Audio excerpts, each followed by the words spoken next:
28 फरवरी से पहले तक ईरान की नीति सिर्फ अपनी सुरक्षा करने की थी, लेकिन बारूद के 5 महीनों ने ईरान की इस नीति को बदल दिया है। ईरान के सुप्रीम लीडर मुस्तफा खामनेई अब रक्षा नहीं बल्कि प्रहार में विश्वास करते हैं और यही वजह है कि अमेरिकी राष्ट्रपति बैक चैनल बातचीत के जरिए ईरान से समझौते के प्रयास कर रहे हैं।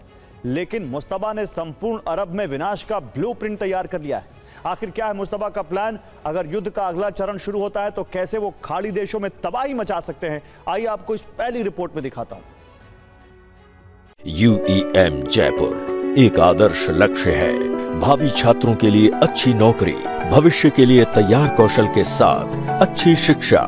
वॉल स्ट्रीट जर्नल की रिपोर्ट में दावा है कि ईरान खाड़ी देशों पर हमले की योजना बना रहा है। फिलहाल तेहरान में 2 अलग अलग विकल्पों पर विचार हो रहा है। नंबर 1, कुवैत में जमीनी ऑपरेशन शुरू किया जाए। नंबर 2, खाड़ी देशों में मौजूद शियाओं को भड़काकर विध्वंस मचाया जाए। अगर दोबारा अमेरिका जंग छेड़ता है तो तेहरान किसी एक विकल्प को लागू कर सकता है। और रिपोर्ट के मुताबिक युद्ध के अगले चरण में ईरान कुवैत में ग्राउंड ऑपरेशन शुरू कर सकता है। ईरान का पहला टारगेट बुबियान द्वीप होगा। इस द्वीप की ईरान से दूरी करीब 30 से 35 किलोमीटर है। वहीं ये इराक से महज 6 किलोमीटर दूर है। बुबियान कुवैत का सबसे बड़ा द्वीप है। IRGC के लिए इराक में मौजूद मिलिशिया संगठन के साथ यहां पहुंचना काफी आसान होगा। ईरान का दूसरा टारगेट फैला का द्वीप हो सकता है। इस द्वीप को कब्जा कर ईरान बड़ी रणनीतिक बढ़त हासिल करने की कोशिश करेगा। ईरान इस द्वीप को सैन्य अड्डे के तौर पर तब्दील कर सकता है, जिसके बाद इसका इस्तेमाल एक आउटपोस्ट की तरह होगा। ठीक वैसे ही जैसे साल 1990 में इराक ने इस द्वीप पर आक्रमण करने के बाद किया था। खाड़ी युद्ध के दौरान इराकी सेना ने इस द्वीप पर कब्जा कर अपना अड्डा बना लिया था और कुवैत की हर गतिविधि पर नजर रखता था, साथ ही हमले भी करता था। ईरान का तीसरा टारगेट कुवैत का शुवैख बंदरगाह हो सकता है। यह कुवैत की आर्थिक और सैन्य रसद की लाइफलाइन माना जाता है, जिसकी वजह यहां पानी की गहराई काफी ज्यादा होना है।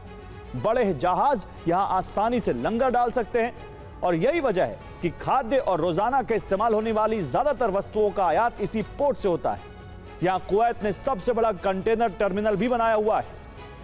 इन तीनों टारगेट पर कब्जे कर ईरान कुवैत को समंदर के रास्ते पूरी तरह लॉक कर सकता है। ईरान के टारगेट पर UAE होगा। यहां ईरान के स्लीपर सेल बड़ी संख्या में एक्टिव हैं। मई 2026 में 24 से ज्यादा लोग गिरफ्तार किए गए थे, जिनका कनेक्शन IRGC से होने का शक था। ईरान इनके जरिए लोन वुल्फ अटैक और देश में IED धमाके करवा सकता है।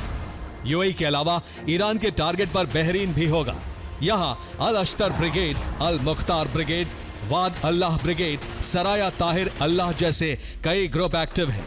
ये ईरान समर्थित प्रॉक्सी ग्रुप हैं। इनमें बड़ी संख्या में शिया लड़ाके शामिल हैं। इसकी एक वजह बहरीन में मौजूद बड़ी शिया आबादी है, जो कुल आबादी का करीब 45 से 50% है। इनके जरिए ईरान बहरीन में गृह युद्ध छेड़ सकता है।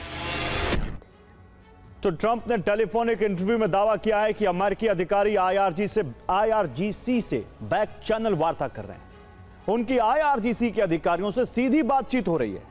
ट्रंप ने डील को लेकर कहा कि मुझे कोई जल्दबाजी नहीं है। वो यानी ईरान के अधिकारी पोकर के अच्छे खिलाड़ी हैं, लेकिन ईरान अब खत्म हो रहा है। ऐसे में ईरानी अधिकारियों को सफेद झंडा दिखाकर सरेंडर करना चाहिए और वो ऐसा जल्द कर भी सकते हैं, ये ट्रंप का कहना है।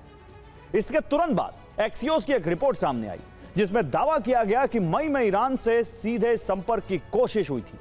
अहमद वाहिदी से बैक चैनल संपर्क स्थापित किया गया था। यह बैक चैनल संपर्क इराकी कुर्दिस्तान के राष्ट्रपति के जरिए स्थापित हुआ था।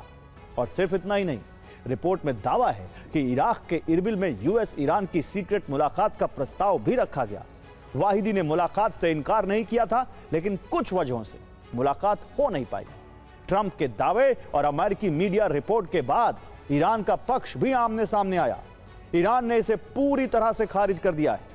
ईरान ने इन दावों को पूरी तरह मनगढ़ंत बताया है, ईरानी शासन में मतभेद पैदा करने की कोशिश करार दिया है और ट्रंप की हताशा का परिणाम बताया है। ट्रंप ने एक साक्षात्कार के दौरान स्वीकार किया है कि अगर दोबारा जंग शुरू हुई तो इजराइल अमेरिका के साथ मिलकर हमले करेगा।